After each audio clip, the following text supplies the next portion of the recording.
Rohi Calvary సందేశం, మహిమోన్నతుని సంకల్పం, ఊహించినంతలో సఫలతనిచ్చే మహిమ కాపరి సందేశం, ఇహపరములను ఏకము చేసే దహించు అగ్ని సందేశం, రోహి కల్వరి సందేశం.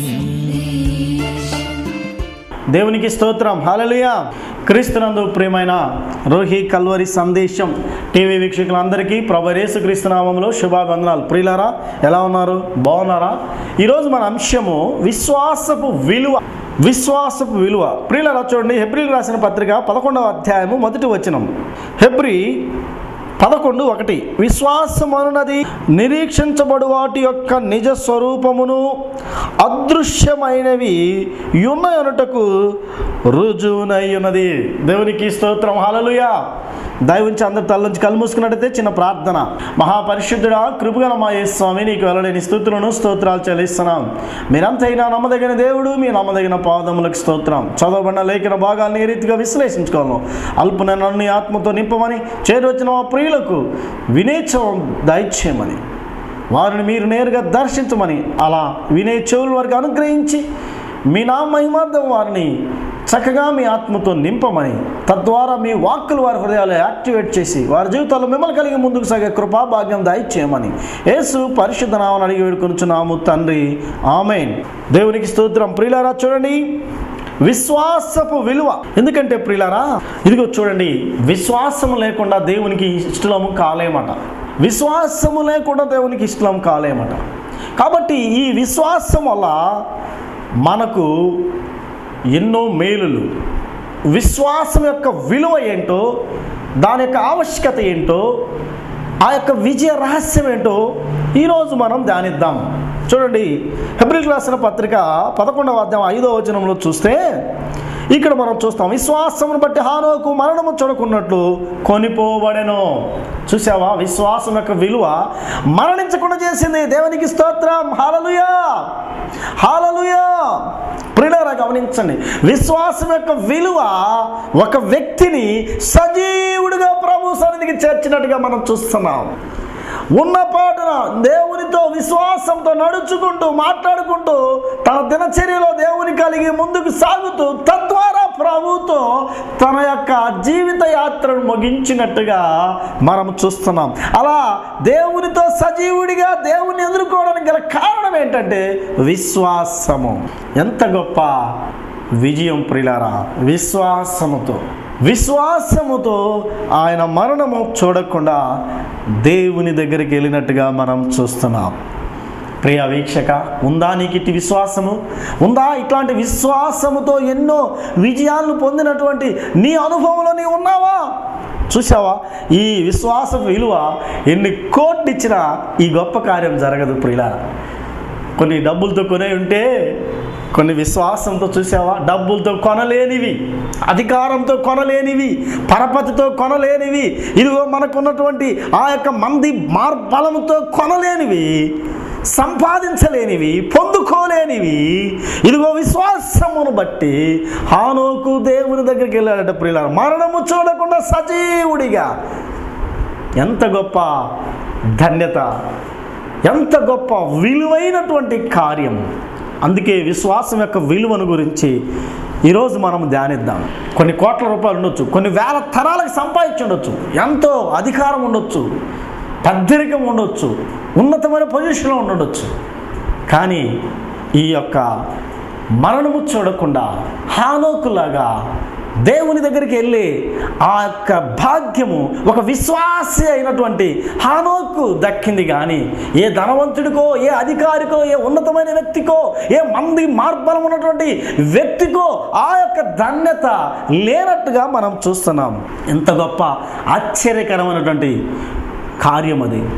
చూడండి ప్రియ వీక్షక, నిజంగా విశ్వాసం యొక్క విలువ మరణము చూడకుండా. అందుకే విశ్వాసం అన్నది నిజస్వరూపం, ఏటి యొక్క నిజస్వరూపం, నిరీక్షించు వాటి యొక్క నిజస్వరూపమును అదృశ్యమని ఉన్నాయనుటకు రుజువునై ఉన్నదట. అవును ప్రియ వీక్షక, విశ్వాసం వలన హనోకు మరణము చూడలేదు. అవును ప్రియులారా, మరణము చూడకుండా దేవుని దగ్గరికి వెళ్ళాడు. ఇంకా మనం చూస్తే అదే హెబ్రీయులకు రాసిన పత్రిక 11:11 చూస్తే ప్రియులారా, విశ్వాసం వలన గొడ్రాలు తల్లి అయిందంట. ఎంత గొప్ప కార్యం ప్రియులారా, వాట్ ఏ వండర్ఫుల్. విశ్వాసము బట్టి నిండు వృద్ధాప్యములు అప్పటిదాకా గొడ్రాలుగా ఉన్న ఆమె జీవితం తల్లి అయిందంట ప్రియులారా. ఎంత గొప్ప ధన్యత, ఎంత గొప్ప ఆశ్చర్యకరమైన కార్యం. చూడండి ప్రియులారా, హెబ్రీయులకు రాసిన పత్రిక 11:11 చూస్తే, విశ్వాసమును బట్టి శారాయు వాగ్దానము చేసిన వాడు నమ్మదగిన వాడని ఎంచుకొనెను గనుక తాను వయస్సు గతించినదైనను గర్భము ధరించుటకు శక్తి పొందెను. చప్పలు కొట్టి ప్రభునామమున మహిమపడదాం ప్రియులారా. ఎంత గొప్ప ఆశ్చర్య కార్యం, ఎంత గొప్ప అద్భుతమైన కార్యం. వృద్ధాప్యములో, నిండు వృద్ధాప్యములో స్త్రీ ధర్మం ఉడికినప్పుడు దేవుడు ఒక వాగ్దానం ఇచ్చాడు. ఇదిగో నేను నీ గర్భవాసాన్ని దీవిస్తానని అబ్రహాముతో ఇచ్చిన వాగ్దానమును బట్టి నీ యొక్క గర్భవాసములో వచ్చిన నీ బిడ్డలను ఇదిగో ఇసుక రేణు వలె, ఆకాశ నక్షత్రముల వలె దీవిస్తారని ఇచ్చిన వాగ్దానమును బట్టి, నీకు ఒక మంచి నవ్వుల పుత్రుని ఇస్తాను, కుమారుని అనుగ్రహిస్తాను వాగ్దానమును బట్టి నిండు వృద్ధాప్యములో శారా అబ్రహాము దంపతులను దేవుడు దర్శించి తన వాగ్దానం వారి జీవితంలో నెరవేర్చి అద్భుతమైన ఆశ్చర్యకరమైనటువంటి ఒక గొప్ప కార్యాన్ని, స్త్రీ ధర్మం ఉడికిపోయినప్పుడు కర్ర ఊతేసుకొని మనమలు మనమరాలను ఆడించే వయసులో గర్భము ధరించిందట. ఎంత ఆశ్చర్యం అండి, ఎంత అద్భుతం అండి దేవుని కార్యము. అట్టి కార్యము తన జీవితంలో రుచి చూడటానికి, పొందుకోవడానికి, ఇదిగో అనుభవించడానికి ఆమెకున్న ఒకే ఒక నిరీక్షణ విశ్వాసము, ఒకే ఒక నమ్మి గురి విశ్వాసం. ఎందుకంటే ఆయన ఎంతైనా నమ్మదగిన దేవుడు కాబట్టి ఆయన వాగ్దానం ఇస్తే తప్పని దేవుడు, మాట తప్పని దేవుడు, మరువని దేవుడు. ఆయనకు అసాధ్యమైంది లేదు, ఆయనకు సమస్తము సాధ్యమే అని ఆయన ఇచ్చిన వాగ్దానం మీద నమ్మారు, విశ్వసించారు. తద్వారా వారి జీవితాల్లో, అబ్రహాము శారాల జీవితాల్లో ఒక గొప్ప అద్భుతాన్ని, నిండు వృద్ధాప్యములో ఒక నవ్వుల పుత్రుని ఇస్సాకును పొందినట్టుగా, తద్వారా వారికి ఉన్న ఆ బిడ్డల లేమి నుంచి, ఆ గొడ్రాల తనము నుంచి విడుదల పొంది బ్రహ్మాండమైన నవ్వుల పుత్రుని పొందినటువంటి చారిత్రకారులుగా, విశ్వాసులకు అబ్రహాము తండ్రిగా మిగిలిపోయినట్టుగా మనము చూస్తున్నాము క్రైస్తవ చరిత్రలో. ప్రియ విశ్వాసి, నీకుందా ఇలాంటి విశ్వాసం? నీకుందా ఇలాంటి విలువైన విజయాలను పొందుకున్న నమ్మిక, గురి? నీవు రక్షించబడి ఎంతకాలమైంది? దేవుని దగ్గర ఏమైనా వాగ్దానం పొందుకున్నావా? ఆ వాగ్దానం కోసం ఎదురు చూసావా? హనోకు జీవితంలో చూస్తే మరణము చూడలేదు. ఏదో శారా జీవితం చూస్తే నిండు వృద్ధాప్యంలో కుమారుడు పొందుకుంది. వారిరువురు అట్టి కార్యాలు వారి జీవితాల్లో వ్యక్తిగతంగా పొందుకోవడానికి, అనుభవించడానికి కారణము ఒక్కటే, విశ్వాసము పెట్టుబడిగా పెట్టారు. దేవుని యందు విశ్వాసం ఉంచారు, నమ్మిక ఉంచారు. ఎన్నో నిందలు, ఎన్నో అవమానములు, ఎన్నో చిత్కార్యాలు అయినను వాటన్నిటినీ భరించింది శారా. పెళ్ళైన 4 రోజులు, ఒక 6 నెలలు దాటితేనే అమ్మా ఏమైనా విశేషమా, ఏమనుందా, అత్తడుగుద్ది, కాళ్ళు అడుగుద్ది, వచ్చే పోలు అడుగుతారు, ఇరుగు పొరుగు అడుగుతూ, ఓ అబ్బాయి వీళ్ళందరికీ సమాధానం చెప్పలేక చచ్చిపోవాల్సి వస్తుంది ప్రియులారా. అలాంటి పరిస్థితుల్లో ఎంతమంది ఎన్ని రకాలుగా నిందించుంటారో శారాను. అట్లాంటిది ఎంత వృద్ధాప్యం ప్రియులారా. 90 ఏళ్ళ వయసు రామారావు, అబ్రహాము 100 ఏళ్ళ వయసు. 75వ ఏట అబ్రహాం వాగ్దానం పొందుకుంటే అది 100వ ఏట ఫలించిందట. అప్పటి వరకు కొన్ని 100ల మంది అడిగి ఉంటారు, కొన్ని వేల లక్షల మంది అడిగి ఉండొచ్చేమో. ప్రియులారా గమనించండి, ఆయనను వారు నిరసనలేదు, వారు ఎక్కడ నిరుత్సాహపడలేదు, అవమానపడలేదు, సిగ్గుపడలేదు. వారు ఎప్పుడు కూడా దాన్ని మనస్సును పెట్టలేదు. దేవుని మాట యందు లక్ష్యం ఉంచారు, విశ్వాసం ఉంచారు, విశ్వసించారు, సంతోషంగా ఉన్నారు. పరిస్థితుల వైపు చూడలేదు, ప్రభు మాట మీదే ఎదురు చూశారు. కాబట్టి నిండు వృద్ధాప్యములో మనమలు మనమరాలను ఆడించే వయస్సులో దేవుని నామ మహిమార్థమై వారి యొక్క విశ్వాసము ఫలించి గొప్ప జవాబును పొందుకున్నట్టుగా మనము చూస్తున్నాము శారా అబ్రహాముల జీవితాల్లో. కాబట్టి విశ్వాస విలువ చూసావా? మరణమును చూడలేదు. నిండు వృద్ధాప్యంలో కూడా గొడ్రాల్తనాన్ని, తనకున్న నిందను తొలగించుకున్నట్టుగా, తనకున్న లేమిని దారిద్రతను నుంచి విడుదల పొందినట్టుగా, శాశ్వతంగా ఆ యొక్క దారిద్రత లేమి నుంచి విడుదల పొందినట్టుగా, బిడ్డల లేమి నుంచి విముక్తులైనట్టుగా, ఒక మంచి కుమారుని కన్నట్టుగా, ఆ కుమారుని ద్వారా తన సంతానాన్ని వృద్ధి చేసుకున్నట్టుగా, దేవుడు తన జీవితంలో వారికి ఇచ్చిన వాగ్దానాన్ని వారు పొందుకొని తమ సంతానం ఈరోజు నిజంగా ఇసుక రేణు వలె విస్తరించడం గల కారణము వారి విశ్వాసమే. అవును ప్రియ వీక్షక, అలాంటి విశ్వాసము నీకు నాకు కావాలి. విశ్వాసము లేకుండా దేవునికి ఇష్టలము కాలేము. ఇంకా మనం చూస్తే ప్రియులారా, ఇదిగో మనం చూస్తే విశ్వాసం వల్ల వాగ్దాన భూమి చేరవచ్చట. అవును ప్రియులారా, విశ్వాసమును బట్టి సంఖ్య 13:30 చూస్తే వారు వాగ్దాన భూమి చేరినట్టుగా మనం చూస్తాం. అవును ప్రియులారా, ఇంకా మనం చూస్తే ప్రియులారా, ఇదిగో హెబ్రీయులకు రాసిన పత్రిక 11వ అధ్యాయం 29లో చూస్తే ఒక మాటను మనం గమనించవచ్చు. విశ్వాసమును బట్టి వారు, చూడండి ప్రియులారా, విశ్వాసమును బట్టి వారు పొడి నేల మీద నడిచినట్లు ఎర్ర సముద్రములో పడి, చూడండి ప్రియులారా, నడిచిపోయిరి. అబ్బా, విశ్వాసమును బట్టి ఎర్ర సముద్రము దాటినట్టుగా ఈ 11:29 హెబ్రీ పత్రికలు మనం చూస్తాం. ఎర్ర సముద్రం, దేవుడు ఎర్ర సముద్రాన్ని 2 పాయలుగా చేశాడు. ఎర్ర సముద్రాన్ని 2 పాయలుగా చేశారు, ఆరిన నేలగా మార్చినట్టుగా. తద్వారా తన ప్రజలందరూ ఆ యొక్క ఎర్ర సముద్రంలో మామూలుగా రోడ్డు మీద పోయినట్టుగా, నేల మీద పోయినట్టుగా, ఆ ఆరిన నేలలో ఉంచి ఆ సముద్రంలో ఉంచి వెళ్ళిపోయినట్టుగా మనం చూస్తున్నాం. ఎంత ఆశ్చర్యకారం! ఎర్ర సముద్రం 2 పాయలైంది, ఆరిన నేలైంది. కారణం విశ్వాసం. కాబట్టి ప్రియులారా, విశ్వాసమును బట్టి వారు ఎర్ర సముద్రం దాటినట్టు మనం చూస్తున్నాం. కాబట్టి ప్రియులారా, ఇంకా మనం చూస్తే ఆ 30వ వచనంలో విశ్వాసమును బట్టి 7 దినములందు ప్రత్యక్షణం, చూడండి ప్రియులారా, ఆ విశ్వాసమును బట్టి 7 దినముల వరకు ప్రదక్షిణములు చేయబడిన తర్వాత ఎరుకో గోడలు కూలెను. 7 రోజులు ఆ చుట్టూ ఎప్పుడైతే వారు ఆ యొక్క దేవుణ్ణి స్తుతిస్తూ మహిమపరుస్తూ ఆ ప్రదర్శన చేశారో, దేవుని చుట్టూ ఆ యొక్క ఎరుకో గోడ చుట్టూ 7 రోజులు ఎప్పుడైతే స్తుతిస్తూ తిరిగారో, తద్వారా ఎరుకో గోడలు కూలినట్టుగా, విశ్వాసమును బట్టి ఎరుకో గోడలు కూలినట్టుగా మనం చూస్తున్నాం. కాబట్టి విశ్వాసం యొక్క విలువ అద్భుతమైన ఆశ్చర్యమైన కార్యాలు చూసే విధంగా ఈరోజు నీ విశ్వాసం, నీకున్న ఆటంకమైన ఆ గోడలు, అంతలో పెద్ద ఎరుకో గోడలే కూల్చబడ్డాయి, ఎర్ర సముద్రమే 2 పాయలైంది, వృద్ధాప్యంలో బిడ్డను పొందుకుంది. ఇదిగో మరణము చూడకుండా దేవుని సన్నిధికి వెళ్ళడానికి విశ్వాసము దోహదపడ్డట్టుగా మనము చూస్తున్నాం. అవును ప్రియులారా, నువ్వెలా ఉన్నావు? ఇంకా విశ్వాసమును బట్టి ఆ యొక్క దేవుని సన్నిధికి లేక వాగ్దాన భూమిని చేరినట్టుగా మనం చూస్తున్నాం. అవును ప్రియ వీక్షక, ఎలా ఉన్నావు నువ్వు?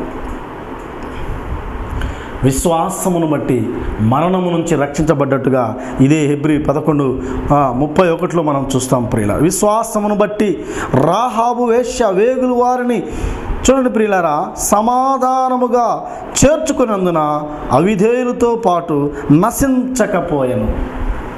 రాహాబు అనే వేశ్య విశ్వాసమును బట్టి నశించకుండా దేవుని మాటకు లోబడి తన బిడ్డలను చేర్చుకొని ఆ దేవదూతలు చేసిన పరిచర్యను బట్టి ఆమె బ్రతికినట్టుగా, దేవుని బిడ్డల జాబితాలో చేర్చబడినట్టుగా, విశ్వాస వీరుల జాబితా పట్టికలో తమ పేరు నమోదైనట్టుగా ఆ యొక్క రాహాబు గురించి మనం చూస్తున్నాం. ఎంత ఆశ్చర్యము, ఎంత అద్భుతము ప్రియ వీక్షక. నిజంగా ప్రియ చెల్లి, తల్లి, నువ్వు ఎలాంటి విశ్వాసం కలిగి ఉన్నావు? ఏదైనా ఉందా ఇలాంటి అద్భుతమైన ఆశ్చర్యకరమైన, ఎవరు పొందుకోలేని అద్భుతమైనటువంటి ఆశ్చర్యమైన, అనేకుల్ని వండర్ చేసి ఆశ్చర్యపరిచే అరుదైనటువంటి విజయాలను పొందిన గొప్ప విలువ ఏంటంటే విశ్వాసం. ఎవరు పొందుకోలేని కొండలను పెలికించేటువంటి విశ్వాసం కావాలి. అలాంటి అద్భుతమైనటువంటి విశ్వాసం, అలాంటి విశ్వాసం కావాలి. అవును ప్రియ వీక్షక, విశ్వాసమును బట్టి హనోకు మరణమును చూడలేదు. విశ్వాసమును బట్టి శారా కుమారుని పొందుకుంది. విశ్వాసమును బట్టి నిజంగా వాగ్దాన భూమిలో చేరినట్టుగా, విశ్వాసమును బట్టి ఎర్ర సముద్రం 2 పాయలైనట్టుగా, విశ్వాసమును బట్టి ఎరుకో గోడలు కూలినట్టుగా మనము చూస్తున్నాం. అలాగే విశ్వాసమును బట్టి రాహాబును వేశ్య రక్షించబడ్డట్టుగా, నశించకుండా, నిత్యాగ్నికి ఆహుతి కాకుండా, నిత్య రక్షణకు పాత్రులైనట్టుగా, పరలోక రాజ్యం చేరినట్టుగా, ఆ వాగ్దాన భూమిలో చేరినట్టుగా, రక్షించబడిన బిడ్డల జాబితాలో ఉన్నట్టుగా రాహాబు విషయంలో మనం చూస్తాం. అవును ప్రియ వీక్షక, ఎలా ఉన్నావు?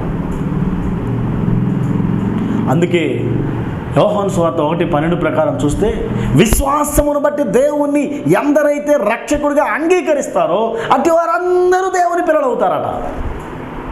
విశ్వాసమును బట్టి దేవుని పిల్లలు అవుతారట. ఎంత గొప్ప ఆశ్చర్యం, ఎంత గొప్ప ఆశ్చర్యము ప్రియులారా! ఈ విశ్వాసం నీకుండాలి.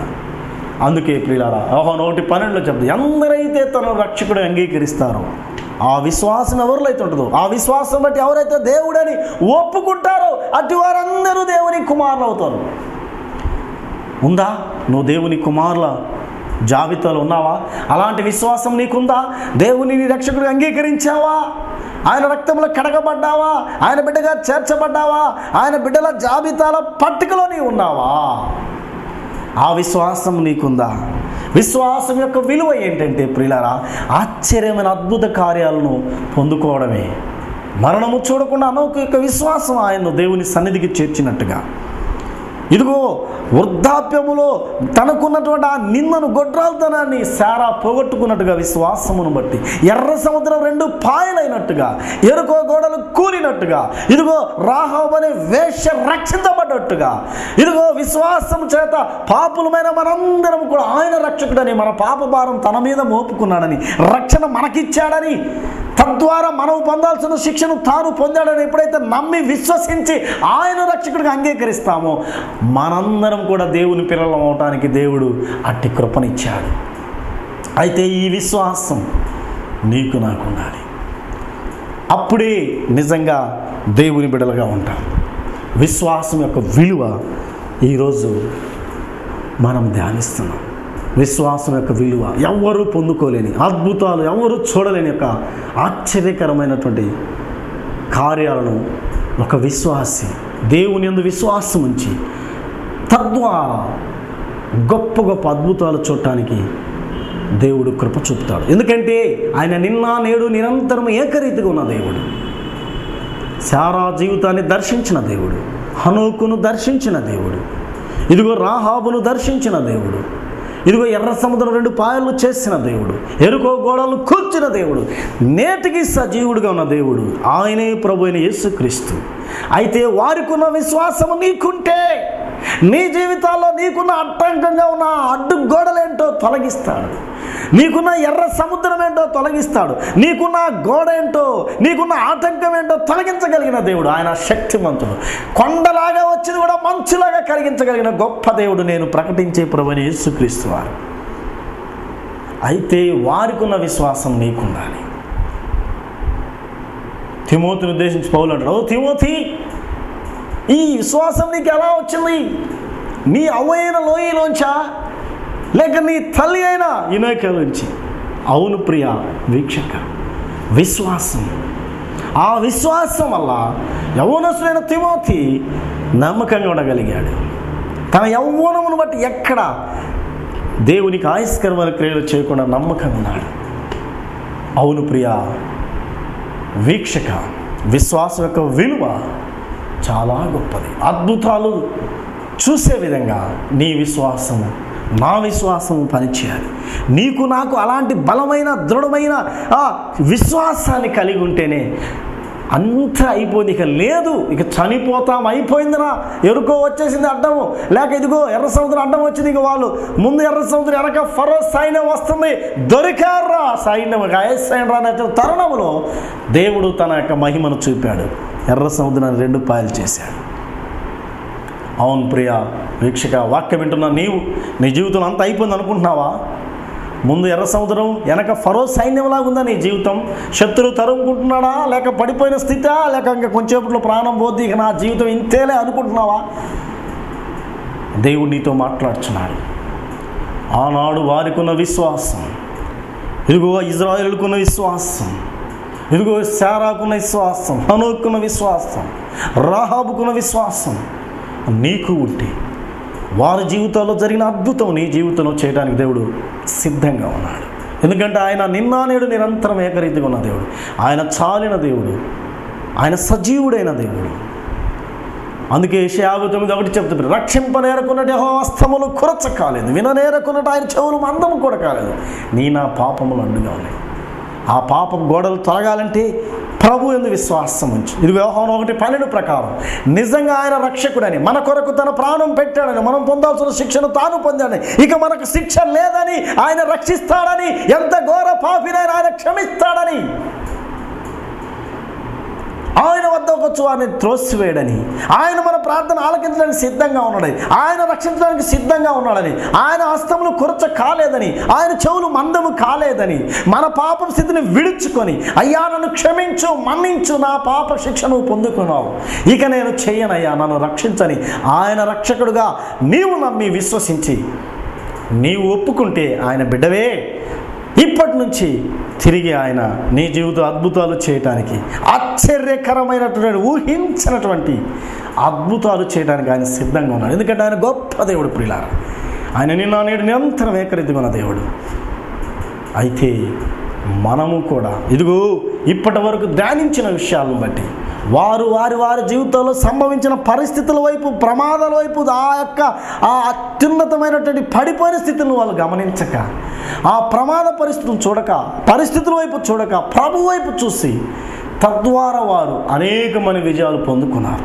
నువ్వు ఏ స్థితిలో ఉన్నా సరే నీ పరిస్థితుల వైపు చూడక దేవుని వైపు చూసి, తద్వారా దేవుని శక్తిని పొందుకొని నీకున్న ఆ పరిస్థితి నుంచి నీ ఒక్కసారి దేవుని యొక్క మహాకృపలో దాని నుంచి విజయం పొందుకొని, ఆ ఆశ్చర్యకరమైన విజయమును బట్టి అనేకులకు మాదిరిగా ఉండాలని కోరుకుంటూ దేవుడు తన పరిశుద్ధ మాటలు మన ఇంట్లో దీవించి ఆశీర్వదించును గాక. ఆమేన్. ప్రియులారా గమనించండి, దేవుని పిల్లలుగా మనము ఎప్పుడైతే దేవుని యందు విశ్వాసం కలిగి ఉంటామో, తప్పక దేవుడు మనకున్న పరిస్థితులను బట్టి మన యొక్క పరిస్థితుల్లోకి తాను వచ్చి తన శక్తిని చూపి, తద్వారా ఆ కార్యం చేసి ఆయన మహిమ పొందే గొప్ప దేవుడు. అయితే ఆయన రావాలి అంటే, ఆయన మహిమను చూడాలి అంటే ఆయన యందు విశ్వాసం ఉంచాలి. యోహాను సువార్త 11వ అధ్యాయం మనం చూస్తాం ప్రియులారా, చనిపోయిన లాజరు అప్పటికి 4 రోజులైంది. భయంకరమైన కుళ్ళు శవం. మార్త, నీవు నమ్మితే దేవుని మహిమను చూస్తాను. వెంటనే నమ్మింది. లాజరు ప్రేత వస్త్రాలతో కూడా సజీవుడికి వస్తాడు. చనిపోయిన లాజరు వైపు చూడలేదు, కానీ దేవుని శక్తి వైపు చూసింది, ఆ మహిమను చూసింది. చూసావా విశ్వాసం యొక్క విలువ? చనిపోయిన తన సహోదరుని బ్రతికించుకోవడానికి విశ్వాసం దోహదపడింది. కాబట్టి నీ విశ్వాసం, నీవు ఏ స్థితిలో ఉన్నావు, ఎక్కడ పడిపోయావో, ఎక్కడ నష్టపోయావో, ఎక్కడ ప్రాణాపాయ స్థితిలో ఉన్నావు, ఎక్కడికి నా జీవితం ఇంతేలే, ఇక కుళ్ళు వాసన, లేక పడిపోయినా, లేక ఇంకా తిరిగి లేయలేని పరిస్థితిలో ఉన్నానని, ఊపికి లేని పరిస్థితిలో ఉన్నా అనుకుంటున్నావేమో, నమ్ము, దేవుని మహిమను చూస్తాను. మార్త నమ్మింది, చనిపోయిన తన సహోదరుని తిరిగి పొందుకుంది. నమ్ముట నీ వంతైతే నమ్మువానికి సమస్తము సాధ్యమే. విశ్వాస సహితమైన ప్రార్థన రోగిని స్వస్థపరుస్తాడు.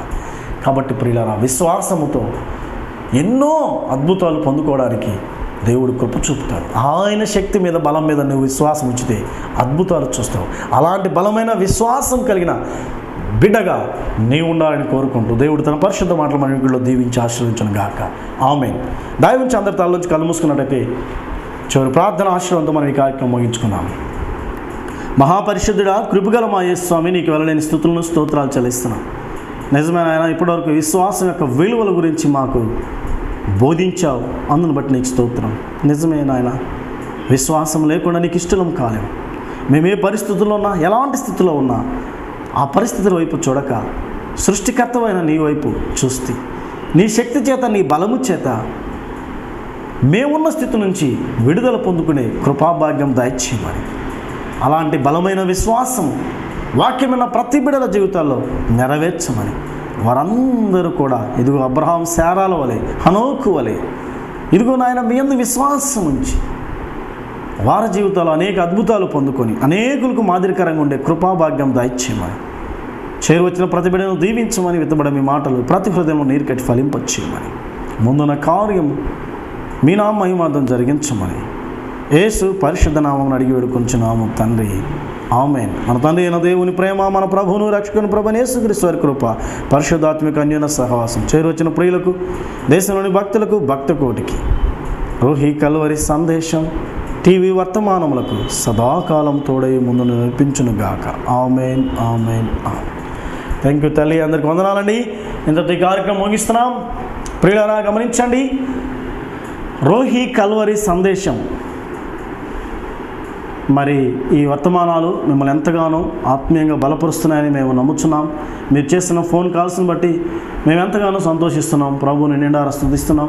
ఈ పరిచర్య కొరకు మీరు మీ ప్రార్థనా సహకారం అందించాలి.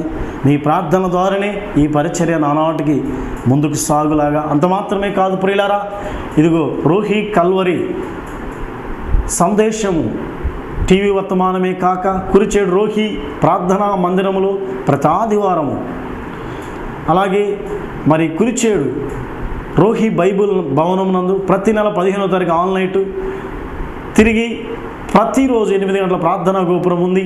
అలాగే త్రిపురాంత మండలం సోమేపల్లి ప్రతి ఆదివారం ఉదయం 8 గంటలకు, తిరిగి కురిచేడు మండలం కాశీపురంలో ప్రతి ఆదివారం ఉదయం 10 గంటలకు, తిరిగి కురిచేడులో ప్రతి ఆదివారం ఉదయం 11:40కి ప్రార్థన ప్రారంభించబడుతుంది. మరి ప్రతి ఆదివారం 3 చోట్ల దేవుని యొక్క పని బలంగా జరుగుతూ ఉంది. మరి మీరు మీ అనుకూలతను బట్టి మీరు ఎక్కడికి వెళ్ళకపోతే, ఒకవేళ మీరు సోమేపల్లికి, త్రిపురాంతకానికి ఆ సరౌండింగ్స్లలో దగ్గర ఉంటే ఉదయం 8 గంటలకు త్రిపురాంత మండలం సోమేపల్లిలో రోహి ప్రార్థనా మందిరం ఉంది. హిందువుల మధ్య, అన్యుల మధ్య ఊరిలో మరి మీరు వచ్చి ఆ యొక్క పరిచర్యలు పాల్గొని దైవాశీస్సులు పొందాల్సిందిగా కోరుచున్నాం. అలాగే మరి కాశీపురం ఆ పరిసర ప్రాంతాల్లో మీకు ఏదైనా దగ్గరగా ఉంటే ఉదయం 10 గంటలకు హిందువుల మధ్య ఊర్లో జరిగే రోహి ప్రార్థనా మందిరపు ఆరాధనలో మీరు పాల్గొని దైవదేవులను పొందాలని కోరుచున్నాం. తిరిగి కురిచేడు ఆయా పరిసర గ్రామాల్లో మీరు నివాసం చేస్తే ఉదయం 11:40కి రోహి ప్రార్థనా మందిరం కురిచేడు నుంచి వినుకొండ పోయే దారిలో పెట్రోల్ బంక్ పక్కన రోహి ప్రార్థనా మందిరం ఉంటుంది. సో మీరు వచ్చి ఆ యొక్క ఆరాధనలో ఆయా సమయంలో పాల్గొని మీరు ఎక్కడికి వెళ్ళకపోతే దైవదేవులను పొందాలని కోరుచున్నాం. అంత మాత్రమే కాదు ప్రియ వీక్షక, ప్రతి శుక్రవారం ఉదయం 10 గంటల నుంచి మధ్యాహ్నం 3 గంటల వరకు వివిధ రోగముల చేత, శాతపడి శక్తుల చేత, అప్పుల బాధల చేత, బిడ్డల లేమి చేత, ఉద్యోగ లేమి చేత, గర్భఫలం లేమి చేత, లేక ఇదిగో వివాహాలు కాక రకరకాల సమస్యలతో ఎవరైతే బాధపడుతున్నారో అటు వారందరి విడుదల కొరకు, అటు వారందరి యొక్క క్షేమము కొరకు ప్రత్యేకమైనటువంటి ప్రార్థన ఉంటుంది. ఆ ఉపవాస ప్రార్థన కూడికు మీరు పాల్గొని దైవాశీస్సులు పొందవలసిందిగా కోరుచున్నాం. కాబట్టి ప్రకటనలు గమనించండి. ఈ యొక్క పరిచర్య కొరకు మీరు ప్రత్యేకమైన ప్రార్థనలు చేయండి. మేము మీ కొరకు ప్రార్థన చేస్తాం, మీరు మా కొరకు ప్రార్థన చేయండి. ఒకవేళ ప్రభు చిత్తమైతే ఆయా సమయంలో మరి 15 ఆన్లైన్లో కానీ, లేక 7వ తారీఖు ఆన్లైన్లో కానీ, లేక ఆయా సమయంలో ప్రార్థన గోపురం జరిగేటువంటి ఆ ప్రార్థన గోపురానికి కానీ, లేక శుక్రవారం ప్రత్యేకమైన స్వస్థ విడుదల ప్రార్థన కూడికలో కానీ, లేక ఆదివారం ఆరాధనలో కానీ మీకు ఎప్పుడు అవకాశం ఉన్నప్పటికి కూడా ఆయా సమయంలో మీరు వచ్చి ఆయా కార్యక్రమంలో పాల్గొని దైవదేవులు పొందాలని కోరుకుంటూ దేవుడు తన యొక్క మాటలు దీవించునుగాక. ఆమేన్. సందేశం మహిమోన్నతుని సంకల్పం ఊహించి